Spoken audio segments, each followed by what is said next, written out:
ધારીના યુવાને એક પગ ન હોવા છતાં ગિરનાર ચડીને વિકલાંગ યુવાનો માટે એક આદર્શ ઉદાહરણ પૂરું પાડ્યું।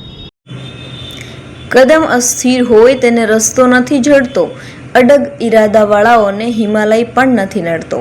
આ વાક્યને ધારીના યુવાને સાર્થક કર્યું છે। ધારીનો રવિ બન્ના નામનો યુવાન એક પગ ન હોવા છતાં ગિરનાર ચડીને વિકલાંગ યુવાનોને એક આદર્શ ઉદાહરણ પૂરું પાડેલ છે। ધારીના હાર્દ સમા વિસ્તારમાં રહેતો રવિ આ નાનપણથી જ રમતગમત તેમજ સામાજિક બાબતોને લઈને પણ એક્ટિવ, ખાસ કરીને ક્રિકેટની રમતમાં તાલુકાનું પ્રતિનિધિત્વ પણ કરતો હતો। પરંતુ એક અકસ્માતમાં આશાસ્પદ યુવાન રવિ બન્નાનો એક પગ સંપૂર્ણપણે નિષ્ક્રિય કરવામાં આવ્યો। તેમ છતાં આ યુવાને મોતની બાજીને પણ જીતમાં પલટાવીને જીવન જીવવાનો સંકલ્પ કર્યો હતો। અનેક યાતનાઓ વેઠીને એક પગે પણ તમામ કાર્ય કરી શકાય છે તે ગિરનાર પર્વત ચડીને ઉદાહરણ સ્વરૂપે વિકલાંગ લોકોને પ્રોત્સાહન પૂરું પાડવામાં આપેલ છે।